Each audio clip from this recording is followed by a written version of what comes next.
Hello mga kabayan, it's break time. Yes, nandito po ako ngayon sa pantry. Kakain naman tayo. It's coffee break.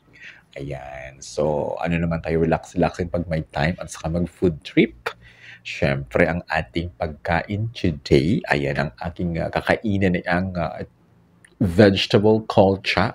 Very ano siya, may pagka-spicy pero perfect na perfect i-partner sa ating coffee. Ayan, sa mga hindi pa po nakapag-break time, sa ating mga kababayan dyan, sa ating mga kap-OFW na hanggang ngayon, anong oras na? Mag-alas 12 na po ng tanghali, so kain din tayo pag may time. Ayan, relax-relax, pahinga, kumain, at syempre mamaya trabaho na naman ulit. Ganon!